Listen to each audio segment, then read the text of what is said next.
우리 여성 삼중창 잘 들었어요. 괴로울 때 주님의 얼굴을 보라. 우리 주님이 함께하리라. 할렐루야. 우리 힘들고 어려울 때 주님 바라보는 여러분 되길 바랍니다. 이 목사들이 제일 중요한 게 설교인데, 이 설교를 이제 저는 오늘 끝나면은 오늘 저녁부터 다음 주에 뭘 설교를 할까, 이제 그걸 늘 생각을 하는 거예요. 제일 어려운 게 본문을 잡는 겁니다. 어떤 본문을 사용해서 설교를 할까. 그리고 둘째로 힘든 게 제목을 잡는 겁니다. 제목. 오늘 제목이 뭐죠? 같이 시작.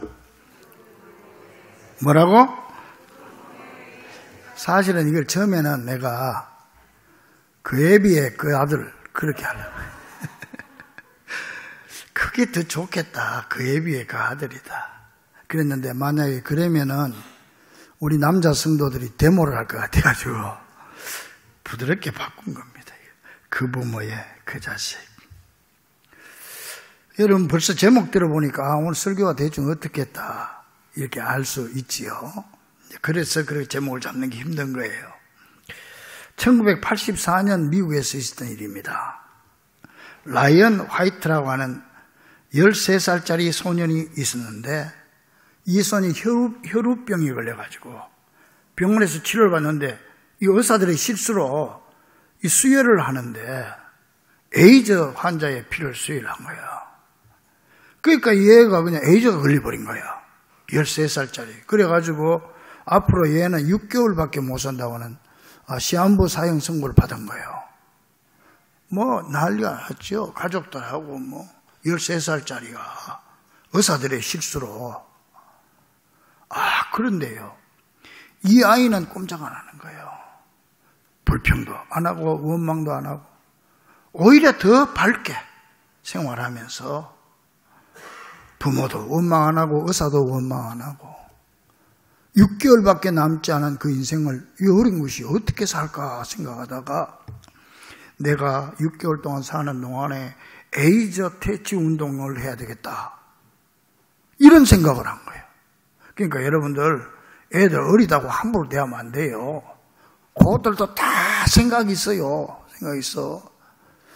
그래가지고 이 아이가요, 그 운동을 하기 시작을 했어요. 그래가지고 미국 연방의회에서 라이언 화이트 법안이 통과가 됐어요. 그 정도로 일을 했고, 그래서 그냥 미국에서 가장 큰 에이즈 환자들을 위한 봉사단체가 된 겁니다. 그로 인해서 이런 사실이 이제 보도가 되니까 감동받은 많은 사람들이 그를 위해서 기도하고, 또 그리고 그냥 그 아이를 그냥 병문안 오는데, 그 당시에 대통령이 레이건 대통령도 병문안 오고, 또 유명한 팝 가수 마이클 잭슨도 와서 병문안하고 이렇게 했습니다. 근데요, 이 아이를 병원에서 6개월 산다고 그랬는데 이렇게 기쁜 마음으로 기뻐하고 만나는 사람들에게 그냥 친절하게 하고 기뻐하고 원망하지 않고 하니까 이 아이가 6개월 지나도 안 죽는 거예요.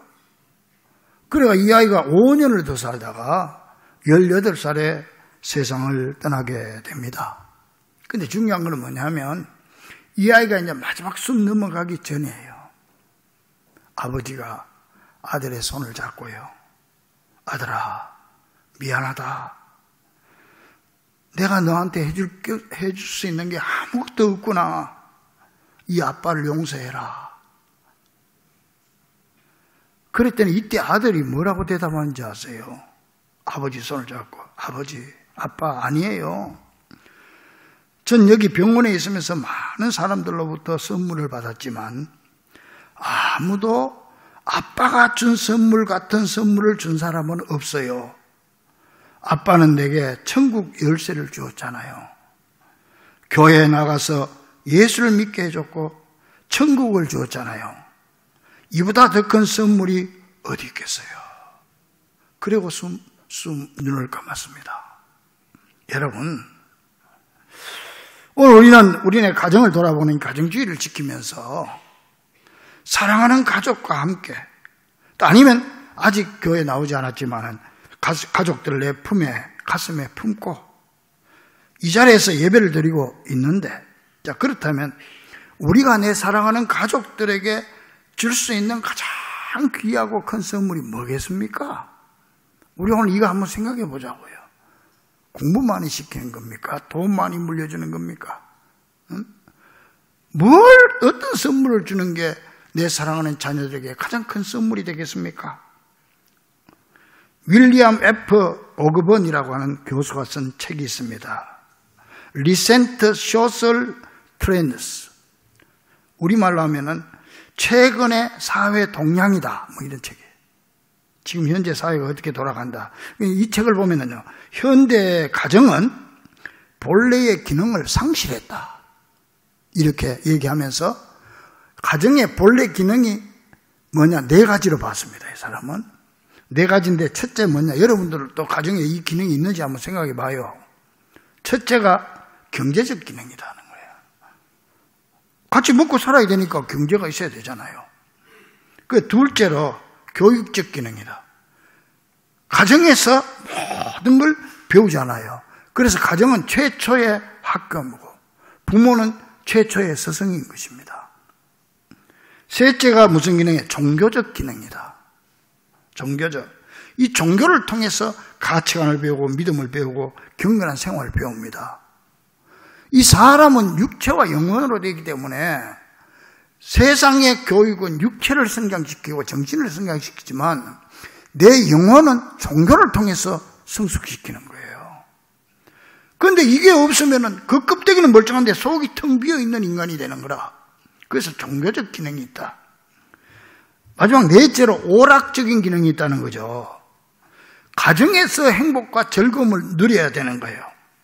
이건 4가지인데, 그런데 이 오그번 교수는요, 현대는 이 4가지 기능이 없어져 버리고 말았다. 어떻습니까? 여러분들 가정에는 이 4가지 기능이 또렷하게 살아 있습니까? 자, 구체적으로 한번 생각해 봅시다. 먼저 경제적 기능입니다. 우리 옛날에 어릴 때만 해도 농경사에 농사 지으면은요, 아버지가 앞에 밭을 갈면 그 뒤따라서 엄마가 씨를 뿌리고, 아이들은 그 일터에 논이나 밭에 따라와가지고 물도 떠주고 심부름도 하고 온 가족이 모여가지고 하나로 일을 하는 거예요. 온 가족이. 이게 바로 뭐냐? 생산적인 기능이죠.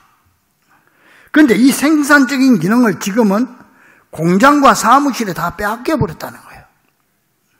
그래서 이 가정이 생산적인 기능이 돼야 되는데 생산적인 기능이 없어지고 소비 기능만 남았다.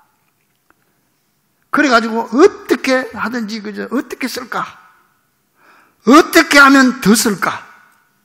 어떻게 하면 남편의 비상금을 빼앗아 올 수 있을까? 어떻게 하면 아내에게 무슨 말이라도 조금이라도 더 돈을 탔을까? 이렇게 생각하고 아이들 나름대로 어떻게 하면 용돈을 더 받을까? 이 소비 기능이에요. 응? 그래서 이제 오그번 교수는 말합니다. 그래서 가정의 원래 기능은 온데간데 없어지고 자꾸만 불행의 늪으로 빠져들어가게 된다. 동의가 되십니까? 여러분 가정은 안 그런 척 하지 말고. 그 다음에 둘째 기능 봅시다. 교육 기능이에요. 우리는 과거의 모든 삶의 교육은 가정에서부터 시작되는 거예요. 근데 지금은 이 교육도 학원이나 학교 다 뺏겨버렸어요. 근데 그럼에도 불구하고 애들을 학교 맡겨놓고도 그걸 못 믿어가지고 선생들하고 학부형이 싸우고 지금 그랬고, 이 교육이 제대로 되겠습니까, 이게? 그 다음에 셋째로 종교 문제입니다. 이거 참 중요합니다. 이 종교 문제는요, 완전히 교회보다 가정에서 배워야 돼요, 가정에서. 가정에서 종교 교육이 이루어져야 되는데, 이게 제대로 되고 있습니까? 여러분, 가정의 자녀들에게 종교 교육이. 그래서 자녀의 신앙은 순전히 부모 책임입니다. 그래서 오늘 본문 15절에도 그리스도 안에서 1만 스승이 있어도 아비는 많지 않다. 무슨 말이에요? 아무리 세상에 스승이 많아도 아버지가 할 일이 따로 있다는 거예요. 아버지가 자녀들에게 믿음을 심어주고 또 올바른 신앙을 가지도록 해주고 그들의 영혼을 키워주는 게 이게 종교적 기능이 있어야 되는데요. 이게 부모로서의 최고의 사명이죠. 사람은 밥만 먹고 사는 게 아니에요. 학교에 가서 공부하고 뭐 박사학위 몇 개 받았다고 되는 거, 인간 되는 거 아니에요. 많이 배운 놈들이 더 큰 사기꾼 되는 거예요. 영혼이 채워져야 돼요. 영혼이. 믿습니까? 그래서 어떤 제 친구가, 초등학교 친구가 농담으로 그랬겠지. 내가 만나면 꼭 전도를 하니까. 야, 교회 가면 떡이 생기냐, 밥이 생기냐 그러더라. 참. 그래서 내가, 야, 너는 밥만 먹고 사냐? 밥만 먹고 살아. 밥보다 더 중요한 게 있단 말이에요. 이게 종교적 기능을 가정에서 해줘야 된다는 거예요. 이게 가정의 기능이라. 그 다음에 네 번째는 뭐냐? 오락 기능이라고 그랬어요. 보세요. 여러분들 가정에 오락 기능이 있습니까? 즐겁고 행복한 프로그램이 있습니까? 가정이 좀 행복하고 즐거운 장소가 돼야 되잖아요. 그래서 가정할 때 가는 남편이 만들고 정은 부인이 만드는 거예요. 가는 하우스. 남자들 돈 많이 벌어와서 집을 쌓아야 되고 정은 그라운드. 부인들이 정을 만드는 거예요. 분위기를 만드는 거예요. 분위기. 그래서 가 플러스 정은 홈이 되는 거예요. 스위트 홈이 되는 거예요. 근데 요새 사람들은 전부 홈에서 사는 게 아니고 하우스에서 살아요. 가정에 분위기가 없어. 오락 기능이 없고 재미가 없어. 이거 영화관, 운동장, 텔레비전, 컴퓨터 다 뺏겨버린 거예요. 자, 이렇게 되고 보니까 가정이 필요 없게 돼버린 거죠. 재미는 밖에서 다 보고 뭐 집에 들어가 봐야 뭐 재미가 없으니까 뭐 일찍 들어가야 할 이유가 없는 거예요. 그래서 자꾸 늦게 들어오는 거예요. 그래서 오급원 교수는요, 이런 것들이 현대 가정을 파괴했고 이 파괴된 가정이 인간성을 파괴해서 이 세상은 갈수록 불행해지고 가고 있다. 이 학자의 이론에 상당히 의미가 있다고 생각합니다. 자, 여러분, 사람은 가정에서 태어나고 가정에서 키워지고 가정에서 배우고 가정에서 성숙합니다. 한마디로 가정에서 인간이 되고 가정에서 인생의 참 보람을 찾게 된다는 거예요.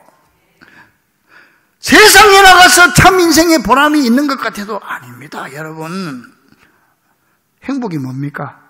다 가정에 있지 않습니까? 세상 명예 권세, 출세, 인기 다 필요 없어요. 마지막에는요, 마지막에 남는 건 가정밖에 없어요. 여러분, 메가드 장군의 기도문을 뭐 여러분 다 잘 알고 있지 않습니까? 나에게 뭐 이런 자녀를 주옵소서.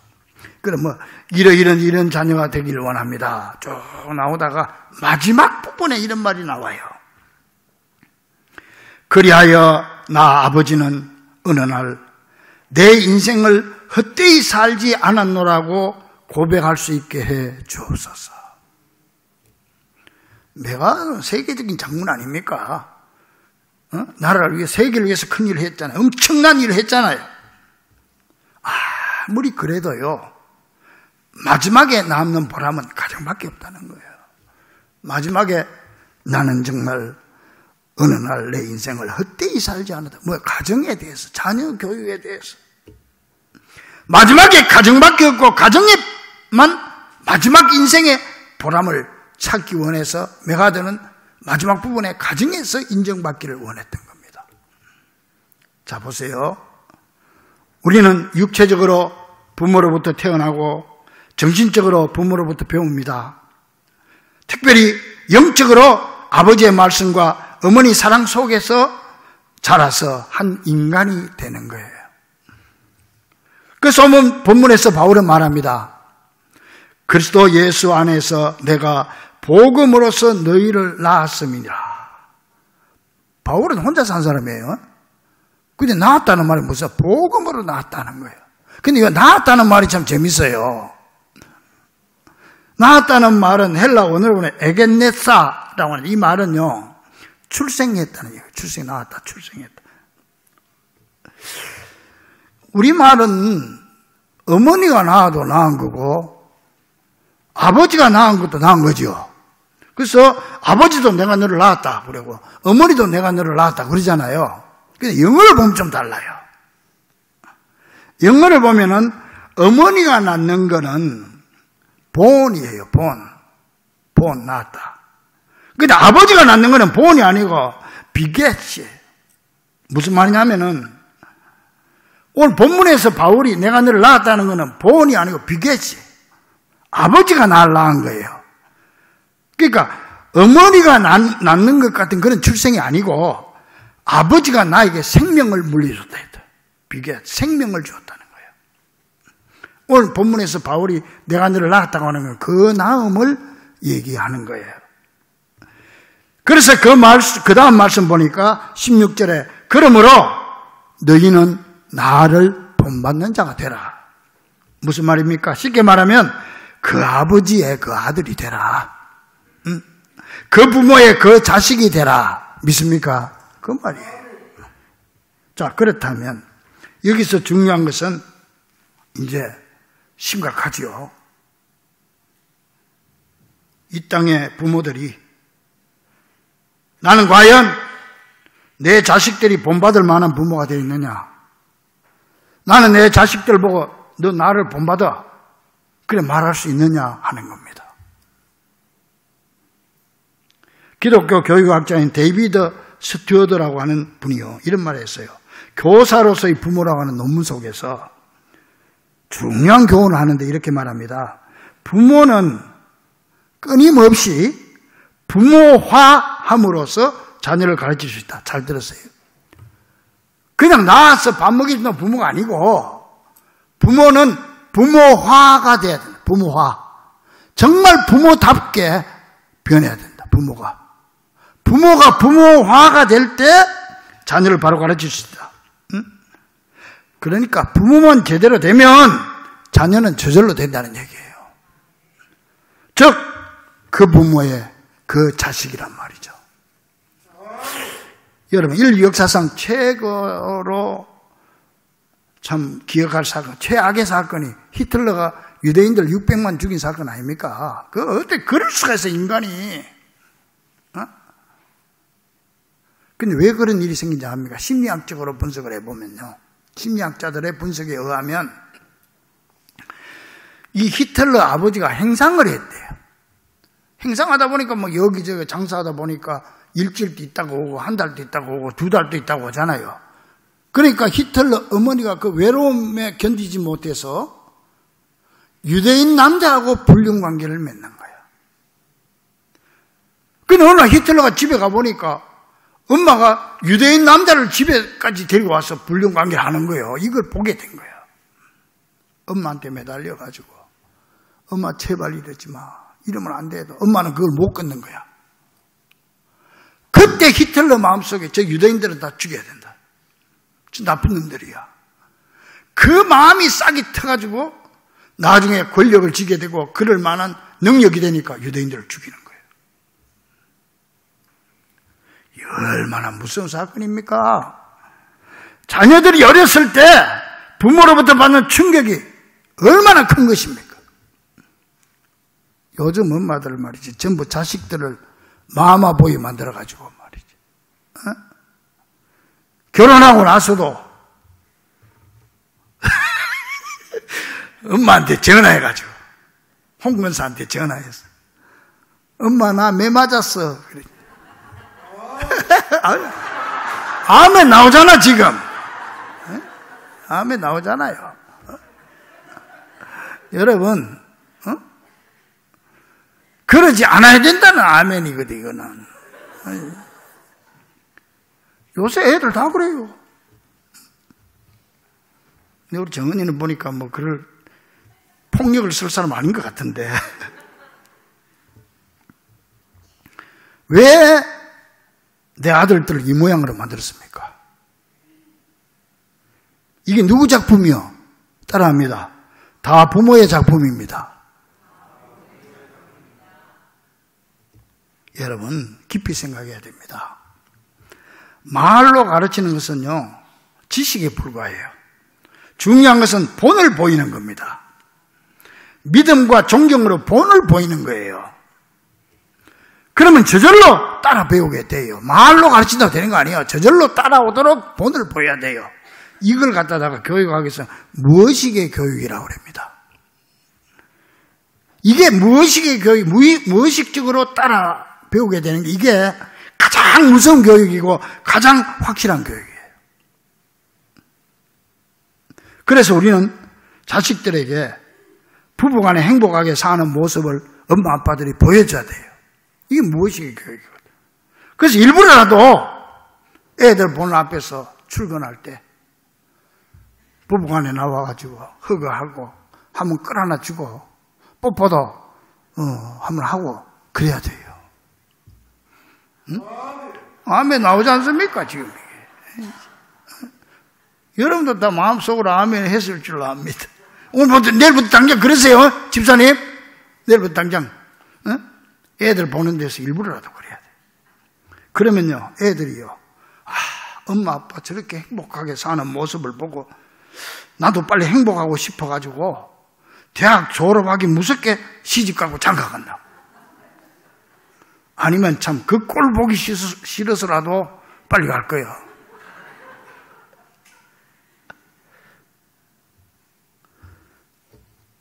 이런 행복한 모습을 보여주지 않으니까 요즘 애들이요. 아이고 저렇게 살 바에야 차라리 내 혼자 살겠다. 그래가지고 결혼을 포기하는 거예요. 한번 생각해 보세요. 엄마한테 얻어맞고 아빠가 요즘은 부인이 많이 때리네 남편들. 나 어떻게 때리는지 궁금해. 어떻게 뭐 꿀 한 차 놓고 막 빗자루로 때립니까? 그 누가 좀 맞는 사람이 있으면 나한테 가르쳐. 그래 그냥 부인한테 실컷 얻어맞고 그냥 저짝방에 가가지고 혼자서 그냥 아빠 혼자서 울고 있는 모습을 본 아들이 장가 가겠어요? 아이고 나도 장가 갔다가 우리 아빠 꼴 나겠다. 그래서 안 가는 거예요. 응? 차라리 혼자 살겠다. 여러분 모든 생활이 다 그런 겁니다. 이게 다 말로 되는 게 아니에요. 본을 보여줘야 돼요. 공부하라고 잔소리하니까 책상에 앉아있지요. 공부 안 합니다. 책상에 앉아있다고 공부하는 거 아니에요. 믿음도 마찬가지입니다. 교회 가라 한다고 요즘 애들 말 듣습니까? 본을 보여줘야 돼요. 예배의 본, 기도의 본, 찬송의 본 믿습니까? 부모들이 책 보는 것도 본을 보여줘야 돼요. 자기는 맨날 텔레비 앞에 앉아서 연속곡 본다고 눈이 빠지게 연속곡 보면서 애들 보고 저 공부하라. 야 너는 네 방 가서 공부해라. 엄마 아빠들도 우리 5층에 가면 북코너에 책이 있으니까. 응? 내가 뭐 우리 교원들 얘기했습니다만은 코로나 때는요 내가 1년에 100권씩 봤어. 100권. 뭐 그 중에서 내가 이제 교육자들이 볼 책 따로 하고 교인들이 봐서 좋을 만한 책은 다 그 꼽아놨어요. 금년에도 내가 어저께까지 보니까 한 50권 가까이 봤더라고. 근데 그것 좀 갖다다가 집에 가서 좀 봐요. 애들한테 본을 보이란 말이에요. 자기는 1년 내에 가도 그냥 책 한 번도 안 보는 사람이 자꾸 애들 보고 책 보라고 그러니까 봅니까? 목사도 마찬가지예요. 교인들 보고 자꾸 기도하라고 하는데 기도합니까? 기도에 본을 보여야 되지 목사가. 본을 보여야 나도 우리 목사님처럼 기도해야 되겠다. 믿습니까? 응? 우리가 신앙의 본을 자녀들에게 보이지 않으면 말로 해가 되는 게 아니에요. 우리 엄마 아빠 보니까 정말 저렇게 봉사하는구나. 저렇게 신앙생활 똑바로 하려고 노력하는구나. 아이들이 말 안 해도 다 알아요. 그걸 본을 보이면은 저절로 하게 돼 있는 거예요. 무의식의 교육. 어느 목사님이 신방을 갔는데 엄마가 안 계시더래. 애기만 있더래. 그래갖고 기도하고 애기한테 이제 농담처럼 야, 너 엄마 저 자주 보는 책, 즐겨 보는 책 가져와봐. 성경책 가져오라는 얘기지. 그랬더니 아, 우리 엄마 자주 보는 책요 하고 끄집어냈는데 선데이 서울을 끄집어내. 선데이 서울이 뭔지 알아요? 옛날에 그 잡지책이 있어. 잡지책. 아이고, 엄마가 맨날 그것만 봐놓으니까 애들이 성경책 가져올 줄 알았더니 그 책 가져오더래. 여러분은 어떨 것 같아요? 그러므로 가정교육이란요, 말이 필요 없는 거예요. 신앙도 믿음도 말로 되는 게 아닙니다. 믿음의 본, 교회를 사랑하는 본, 기도하고 찬송하는 본을 보여줘야 되는 거예요. 믿습니까? 그래서 오늘 바울은 말합니다. 나는 너를 믿는다. 내가 너를 낳았다. 그러니 너희는 나를 본받아라. 따라합니다. 나를 본받아라. 나를 본받아라. 그렇게 자신 있게 자녀들에게 말할 수 있는 여러분 되기를 간절히 축원합니다. 사랑하는 우리 중고 가족들이여, 오늘 우리도 내 사랑하는 자녀들을 복음으로 낳았으니 자녀들의 마음속에 그리스도의 형상을 새겨주고 말씀으로 키우고 믿음의 좋은 본을 보임으로 하나님이 짝지어 주신 부부와 하나님이 나에게 선물로 주신 우리 사랑하는 자녀와 예수님을 주인으로 모신 우리 가정이 예수 그리스도와 말씀 안에서 충만한 행복을 찾게 되기를 우리 주 예수 그리스도 이름으로 간절히 축원합니다. 기도하겠습니다.